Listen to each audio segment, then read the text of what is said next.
Good morning! Good morning! Yan ang ating mga ducklings today. Good morning, nandito pa. Ayan pa, mandiro. Andun pa. Yan. Shout out Miss Diesel Vlog. Nagsisiksing po. Good morning! Ang dami po. Oh, tingnan niyo po. Ang dami po ngayon. Good morning! Good morning! Pure Itik Pinas yan guys. Yan. Good morning. Good morning. Good morning. Good morning. Good morning. Good morning. Ayan po. Ang dami po.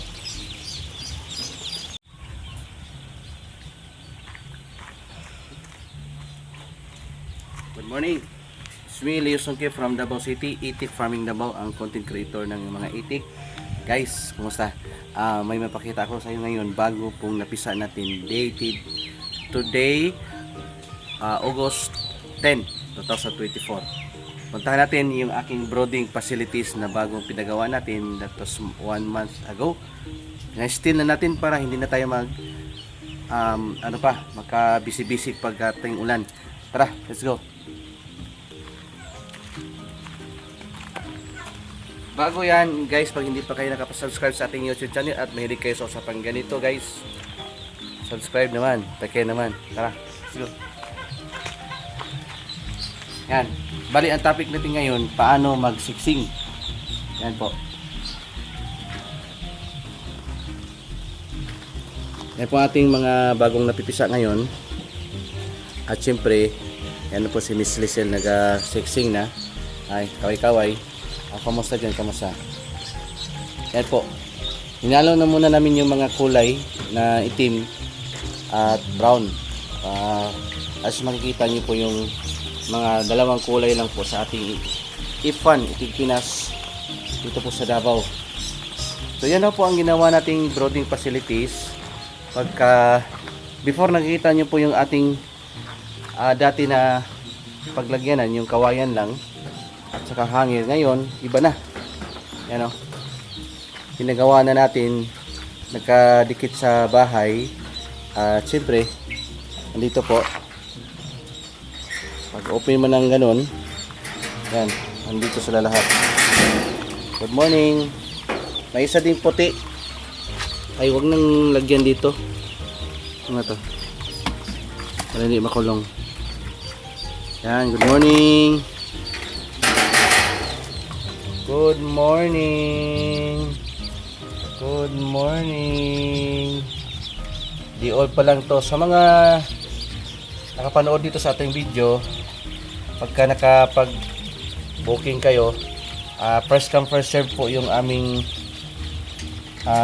booking po guys ha. Mga bossing, mga ma'am, first come first serve po. So usually naman po yung aming commitment is 45 days po. 30 to 45 days po aming releasing sa mga ducklings, para po ang ganitong edad muna at least dito sa facilities namin ay mamonitor po namin para medyo malaki-laki na pag deliver namin. Ika nga, week old na po. Yan po. So yan po ang ating mga ducklings ngayon. Pakita mo ko muna, i-flex ko lang muna para at least makikita nyo po yung ating ginagawa dito.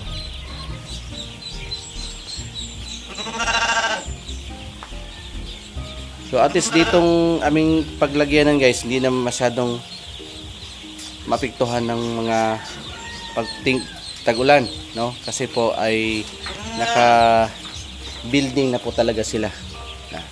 Ano po yung aming ginagawa dito. So dyan po namin nilagay sa karugtong lang po ng parkinganan natin, yung parking lot, parking space. Yan, ginawa na namin kasi sobrang dami na nating mga alaga dito. May tupa, may dagdag pa nga ng 3 na nagdagdag po tayo ng tatlong mga baby tupa. Yan o. Hello, good morning. Yung tupa na yan, yung isa, dalawa po yung anak niya, puro babae. Lahat po babae. Ito naman lalaki. Isa lang anak din yung isa, pero lalaki pa rin. Okay pa rin. So at least may dalawang babae na dito sa baba. At dito lang po ano natin ang ating brooding facilities. Dito lang po sa harap po ng ating bahay. Yan, good morning. Good morning. Yung ating pinakabarako. Yan.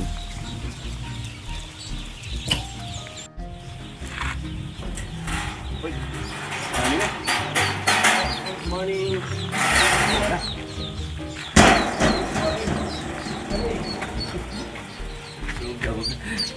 Bilis mo ako. Good morning. Good morning. Tara, ako tayo guys. Parang dito, ipagtay pa dito. Morning. Ah, yan. Good morning. Good morning.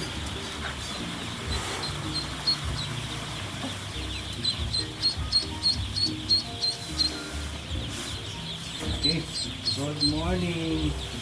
Pakawa natin ng feeds. Good morning.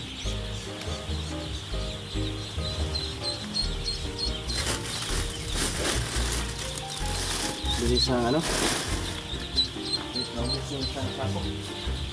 Good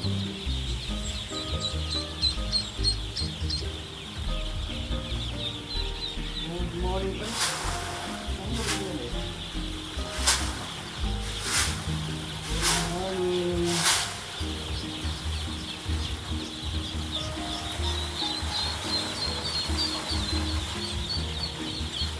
Good morning.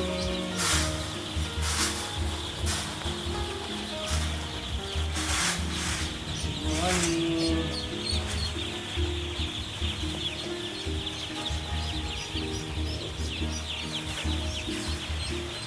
Morning.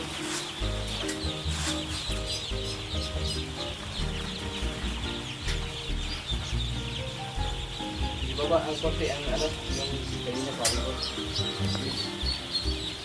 Ayan, baba dito. Tambay lang naman.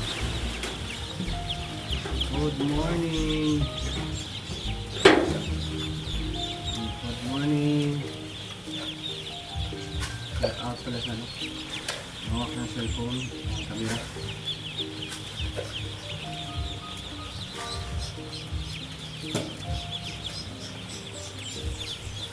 So management po.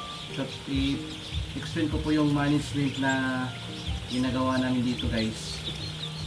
May spot batting at may facility na maganda. Yung importante kasi yung management po sa ducklings, kasi yung ating hatchery na mamanage natin yung mga mortality along the way from day 1 to 28 days onwards, no, pagpapisa natin, na mamanage po natin yung heat at yan, napaproduce natin yung mga ducklings na katulad ganito. Ngayon, siyempre, balik tayo dito sa ducklings, kailangan i-manage din po natin. Ang una po ay siyempre, maganda yung facilities, malinis, at safety sa ulan at init. Pangalawa, yung painuman. Lagi ko po itong in-emphasize, sinasabi po na ang painuman po talaga, kailangan may Ditracin Gold at syempre may bato. Kaya itong bato, kagaya nito, at least ganito kalaki na painuman guys, may 10 bato, no? 10 piraso na ganito kalaki. Okay? Ganito kalaki. So, yun po yung ating ipamahagi today. At saka, ito kung napapansin niyo po na iba-iba yung kulay, pero dalawa lang, no? Pagka F1 kasi po, dalawa lang po yung lalabas. May pangatlo pala yung kaki. So, yung F1 ay siyempre lalaki talaga, yung black. May may mga babae din na mga itim. So, hindi naman siya masyadong marami. So, yun po. Pero stock po yung itim. Huwag po kayong mag-alala guys kung sa ipwan na pinagisa natin tapos binagbigay natin dun, kasali dun po sa brown na nag-booking ay binigyan po natin ng itim kasi po yan ang itim, sayang din yan pero stock yan, dyan po nagsimula yung if 1. So kung kayo, alam niyo po yung pagko-crossbreed ng itik Pinas, kung may idea ho kayo, maganda yung ganun, lagyan po niyo ng parent stock, yung black Pinas. So crossbreed niyo po yun. So yun. At syempre guys, yung feeder natin, kailangan marami po or nakalapag po yung ang nilagay po lang namin yung sako, tapos ano lang namin yun, tapon lang namin yung fish yun sa may cover na empty sack ng feeds, tapos yan nakakain sila lahat. Kasi po kailangan ng itik talaga ay malalaman na yung kakainin nila. Yung first day 1 po yung kinakain natin. At tapos maganda po yung feeds talaga. Yung feeds food is a big factor talaga na kailangan sakto po yung nutrients na kinakailangan po ng mga ducklings, no? So yun, nakita niyo po yung ating mga ginagawa dito.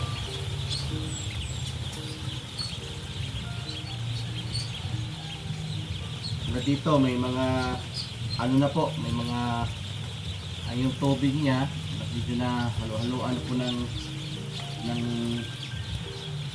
sand o yung may puting puti, kailangan po talaga i-monitor kasi yan po sila nagsisimula po na magbibigay po ng magagandang production pagdating po ng 6 months from now o 5 months from now. So maganda maganda po yung dapat ang quality ng itik, pangalawa yung feeds, pangatlo yung management, at syempre may capital po talaga, no? Hindi po pwede na kailangan po may capital lahat po ng negosyo, di ba? May capital naman din po. So tulad dito,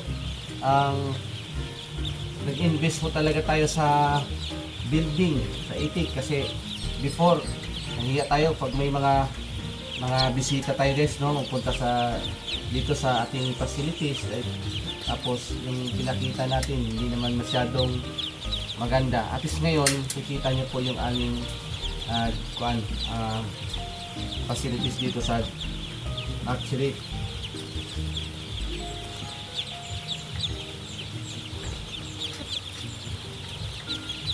yung last po namin na itong hinats namin na batch nito na in-incubate namin po is worth ilang piraso ba yun? 4,000 eggs ang pinasok namin sa incubator.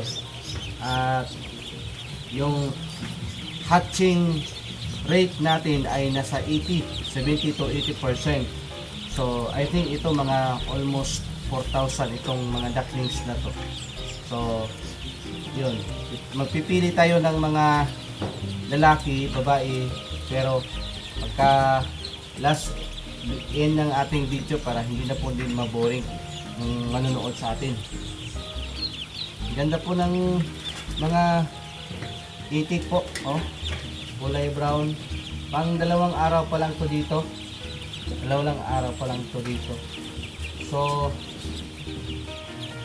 yan po.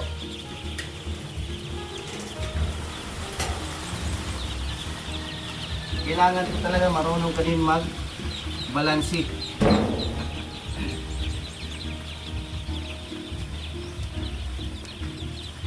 Ayan guys, shout out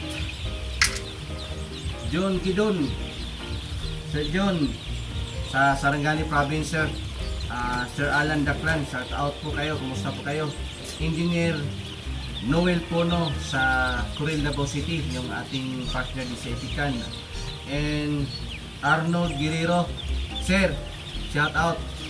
Si Kadog Singh, Rudy Rintosa, yung kanyang channel, Kadog Singh. Shout out sir, shout out idol. Nabotoran Duck Farm, shout out po. Sir, musta po? Marami pa, of course, si ating partner sa breeder, si Rich Bahaya from Kalinan, Davao City. Sir, shout out sir. Sana mapanood mo itong ating pinalabas ngayon. Shout out Rich Bahaya. Docting, si Sir Lawrence Bation from Talos, Barangay Talos, Sarangani Province. Sir, shout out. Renati Calis, no, sa New Corelia. Sir, shout out po.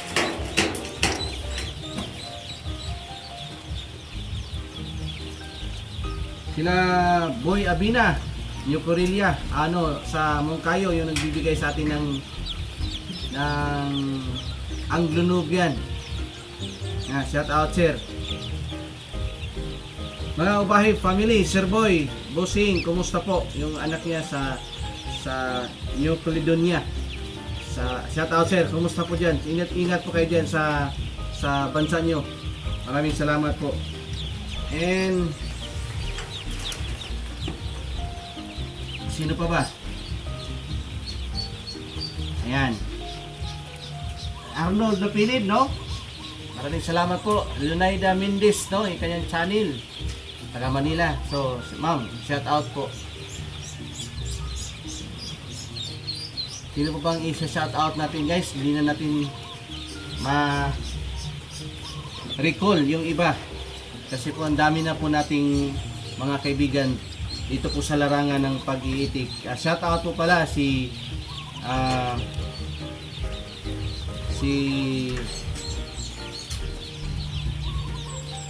scientist natin ng Itik Pinas, si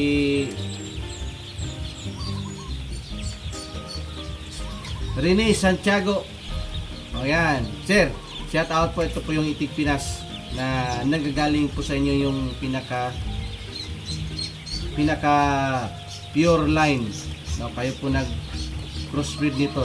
Dahil sa inyo po ay napoproduce po ng magsasaka ang mga ganitong klaseng quality na itik na sobrang ganda.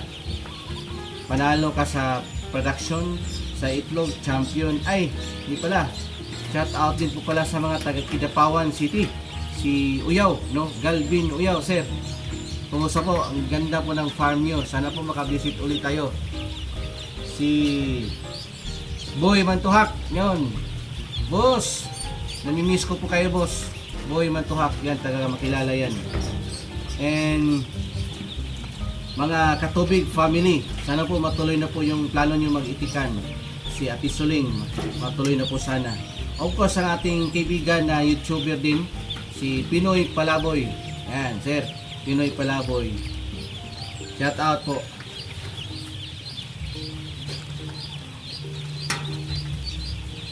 Yan, Kidapawan, Izulan, North Cotabato. Punta na naman tayo sa Agusan, Caraga. Yan, lahat po ng nakapanood sa ating mga content, sa ating mga videos po. Ay, may isang vlogger pa pala na gusto kong tulungan, si Paring Tots Vlog. Fishing po yan sa kanya, guys.